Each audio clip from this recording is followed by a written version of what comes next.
আরব দেশে যে ষান্ডা খাওয়া হয় এরাবিয়ানরা বিরিয়ানিতে ব্যবহার করে। বিপত্তি ঘটেছে এখানে যে একজন ষান্ডা আনতে বলেছে, সেখানে গুই সাপ নিয়ে আসা হয়েছে। গুই সাপের ঠোঁটের মধ্যে মুখের ভিতরে এক প্রকারের লালা আছে, যেটা চরম বিষাক্ত, এবং গুই সাপ লালা ছিটিয়ে দিতে পারে।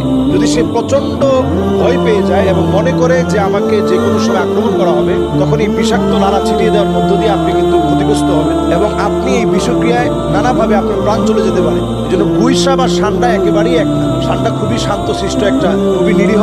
গুই সাপও নিরীহ, কিন্তু গুই সাপের খাবারের প্রকৃতি আর ষান্ডার খাবারের প্রকৃতি ভিন্ন। গুই সাপ হচ্ছে মরা মুরগি, মরা ছোট ছোট কোনো কীট পতঙ্গ, এমনকি ডিম, সাপের ডিম পর্যন্ত সে খেতে পারে। আর সেখানে ষান্ডা হচ্ছে শুধু লতা পাতা গাছ, ছোট ছোট লতা পাতা খেয়ে বেঁচে থাকে, এবং বসবাসের প্রকৃতিও সম্পূর্ণ ভিন্ন। ওইটা হচ্ছে পাহাড় পর্বতে, মরুময় বেষ্টিত, পাথরের পাহাড় বেষ্টিত জায়গায় ছোট্ট একটা গর্তের ভিতরে লুকিয়ে থাকে। তো এরাবিয়ানরা তখন সেখানে পানি আর পানি ঢালতে থাকে, বিরাট বিরাট পানি নিয়ে যায়। তো সেখানে পানি ঢালতে থাকে, যেহেতু পানি সহ্য করতে পারে না ষান্ডা, সে উপরের দিকে উঠে আসে এবং একটা পর্যায়ে তাকে ধরা হয়। এবং এটা এরাবিয়ানরা বিরিয়ানিতে ব্যবহার করে। ষান্ডার বিরিয়ানি এটা তারা ব্যবহার করে। ষান্ডার তেল এটা ব্যথার জন্য এবং অন্যান্য অনেক কাজে এটা ব্যবহৃত হয়ে থাকে। মূলত এটাকে অনেকে খুব উপকারী বলে মনে করে এবং খায়, যে ষান্ডার তেল এটা শারীরিক সক্ষমতার জন্য অনেক বেশি জরুরি, পুরুষের শারীরিক সক্ষমতার জন্য জরুরি। এই বিষয়টি আসলে ঠিক এভাবে বিষয়টি আসলে কোথাও পাওয়া যায় না, কোনো গবেষণায় এই বিষয়টি এভাবে পাওয়া যায় না। ষান্ডাটা মূলত অত্যন্ত চর্বিযুক্ত একটা প্রাণী। এই চর্বিযুক্ত এই প্রাণীটা বেশি খেলে মানুষের ফ্যাটি লিভার হবে।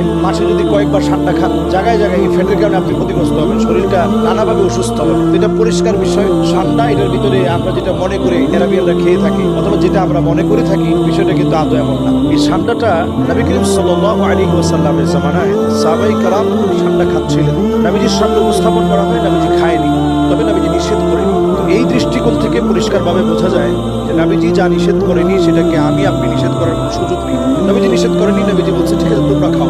সেই মুসলিমে একটি হাদিস এসেছে, নাহা রাসূলুল্লাহ সাল্লাল্লাহু আলাইহি ওয়াসাল্লাম আন আকলি কুল্লু যী নাবিন মিনাস সাবঈ। নবী করিম সাল্লাল্লাহু আলাইহি ওয়াসাল্লাম নখ বিশিষ্ট, ঘোর বিশিষ্ট যেগুলো হিংস্রতার সাথে মানুষকে আক্রমণ করতে আসে, এগুলোকে খেতে নবী করিম সাল্লাল্লাহু আলাইহি ওয়াসাল্লাম এই জাতীয় প্রাণী খেতে নিষেধ করেছেন। সহিহ মুসলিমের এই হাদিসটি অনুযায়ী আসলে অনেকে ষান্ডাকে, হানাফি মাযহাবের ফতোয়া হচ্ছে যে এটাও যেহেতু মানুষকে অন্তত ক্ষিপ্রতার সাথে আক্রমণ করতে আসে, আপনি দেখবেন ফুসফুস করে আওয়াজ করে, এজন্য হানাফি মাযহাবের ফতোয়ায় এটা খাওয়াকে পছন্দনীয় মনে করা হয় না। অন্যান্য মাযহাব অনুযায়ী এটার ব্যাপারে তারা নিষেধ করে না।